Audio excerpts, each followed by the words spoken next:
Hi friends, ಇವತ್ತು ನಾವು ಮನೆಯೊಳಗೆ ಗೋಬಿ ಮಂಚೂರಿ ಹೆಂಗೆ ಮಾಡೋದಂತ ತೋರಿಸ್ಕೊಡ್ತೀನಿ ಬರ್ರಿ ನೋಡೋಣ. ಮೊದಲು ಸಣ್ಣಂಗೆ ಹೆಚ್ಚಬೇಕಾಗ್ತೈತೆ ರೀ ಇದು.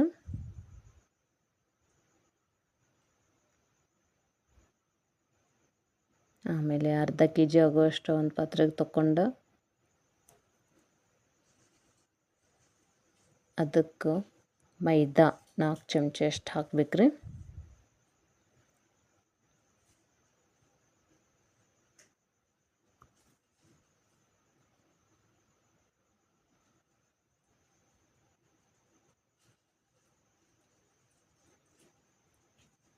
ಆಮೇಲೆ ಕಾರ್ನ್ಫ್ಲೋರ್ನು 4 ಚಮಚ ಅಷ್ಟು ಹಾಕ್ಬೇಕ್ರಿ.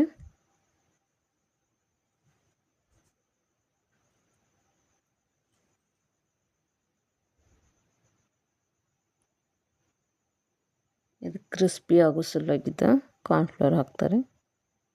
ಜಾಸ್ತಿನೂ ಹಾಕಿರೋ ನಡಿತೈತಿ, ಕರೆಕ್ಟ್ ಕ್ರಿಸ್ಪಿ ಆಗ್ತಾವೆ.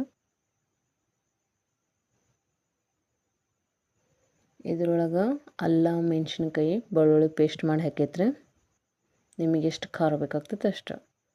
ಬೇಕಿದ್ರೆ ನೀವು ಇದಕ್ಕೆ ಖಾರ ಪುಡಿನೂ ಹಾಕೊಂಡ್ರೆ ನಡಿತೈತ್ರಿ.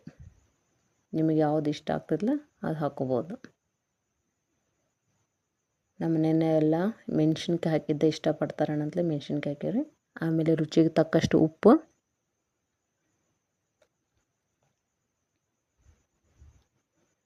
ಇದನ್ನೆಲ್ಲ ಒಂದು ಜೀವ ಆಗೋ ತನಕ ಕಲಿಸ್ಕೋಬೇಕಾಗ್ತೈತೆ ರೀ. ಇದ್ರೊಳಗೆ ನೀರು ಒಟ್ಟು ಹಾಕಬೇಡ್ರಿ, ಯಾಕಂದ್ರೆ ಆಲ್ರೆಡಿ ಗೋಬಿ ಒಳಗೆ ನೀರಿನ ಅಂಶ ಜಾಸ್ತಿ ಇರ್ತೈತೆ ರೀ. ಹಾಗಾಗಿ ನೀವು ಹೆಂಗೆ ಕಲಿಸ್ಕೊತ ಹೋಗ್ತಿರಲ್ಲ ಹಂಗೆ ನೀರು ಬಿಡ್ತಾ ಹೋಗ್ತೈತೆ ರೀ ಅದು. ಅದರ ಸಲುವಾಗಿ ನೀರಂತರ ಹಾಕಕ್ಕೆ ಹೋಗ್ಬೇಡ್ರಿ. ಒಂದು ಹದ ಬರುತ್ತನ ನೀವು ಕಲಿಸ್ಬೇಕಾಗ್ತೈತಿ ಇದು.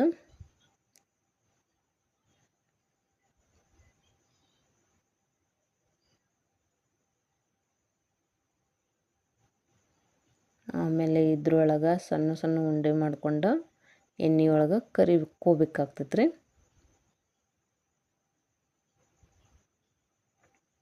ಅದ ಕರ್ದಿದ ಪಾತ್ರೆ ಒಳಗಿನ ತೆಗೆದು ಮತ್ತು 2 ಚಮಚ ಆಗುವಷ್ಟು ಎಣ್ಣೆ ಹಾಕ್ಕೋಬೇಕು ಒಗ್ಗರಣೆಗೆ. ಇದಕ್ಕೆ ಒಂದು ಉಳ್ಳಾಗಡ್ಡಿ ಕಟ್ ಮಾಡಿ ಇಟ್ಕೊಂಡೇನ್ರಿ, ಅದು ಹಾಕೋತೀನಿ. ಇದನ್ನು ಮೊದಲು ಹುರ್ಕೋಬೇಕಾಗ್ತೈತೆ ರೀ.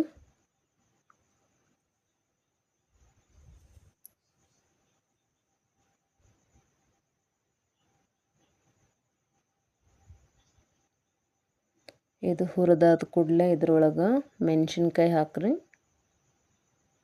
4 ಮೆಣಸಿನ್ಕಾಯಿ ತೊಗೊಂಡಿರಿ, ನಿಮಗೆ ಎಷ್ಟು ಖಾರ ಬೇಕಾಗ್ತೈತೆ ಅಷ್ಟು ಹಾಕ್ಕೋಬೇಕು. ಇವು 2 ಹುರ್ಕೊಂಡಾದ ಕೂಡಲೇ ಇದ್ರೊಳಗೆ ಅಲ್ಲ ಬೆಳ್ಳುಳ್ಳಿ ಪೇಸ್ಟ್ ಮತ್ತೆ ಹಾಕ್ಬೇಕಾಗ್ತೈತೆ ರೀ. ಇದ್ರೊಳಗೆ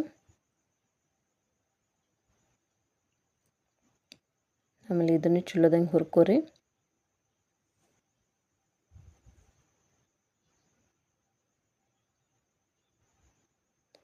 ಆಮೇಲೆ 2 ಸ್ಪೂನ್ ಆಗುವಷ್ಟು ಸೋಯಾ ಸಾಸ್ ಹಾಕ್ರಿ ಇದ್ರಾಗ.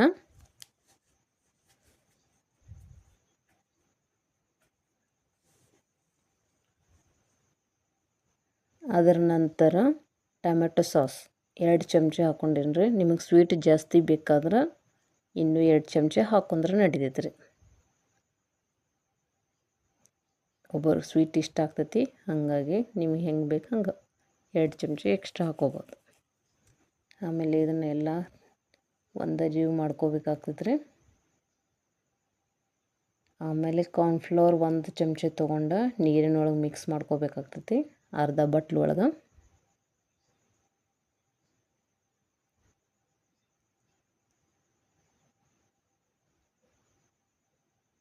ಕಾರ್ನ್ಫ್ಲೋರ್ ಮಿಕ್ಸ್ ಮಾಡಿದ್ದನ್ನು ಇದ್ರಾಗ ಹಾಕ್ಕೊಂಡು ಇದನ್ನು ಮಿಕ್ಸ್ ಮಾಡಬೇಕಾಗ್ತೈತೆ ರೀ.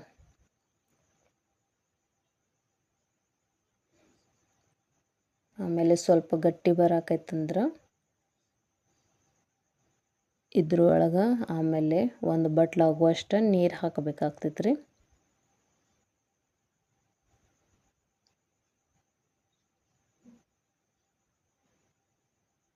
ನೀರು ಹಾಕಿದ್ರೆ ಬೇಕಾದ್ರೆ ನೀವು ಇದ್ರೊಳಗೆ ಫುಡ್ ಕಲರ್ನು ಹಾಕ್ಬೋದು, ಇಲ್ಲಾಂದ್ರೆ ಇಲ್ಲ ನಡೀತೈತೆ, ಆಪ್ಷನ್ದಾಗ ಐತಿದ. ಆಮೇಲೆ ರುಚಿಗೆ ತಕ್ಕಷ್ಟು ಉಪ್ಪಷ್ಟು ಹಾಕ್ಬೇಕ್ರಿ.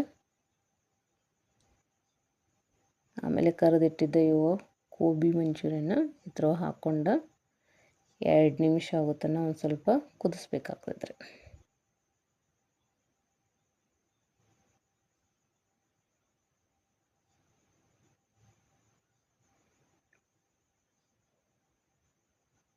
ಸಾಫ್ಟಾಗಿ ಟೇಸ್ಟಾಗಿ ಗೋಬಿ ಮಂಚೂರಿ ರೆಡಿ ಐತ್ರಿ ಈಗ.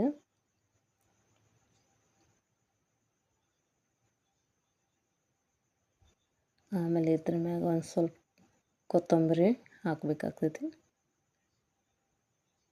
ಈಗ ತಿನ್ನೋಕೆ ರೆಡಿ ಆಗೈತ್ರಿ. ಈಗ ನಮ್ಮ ಮಗ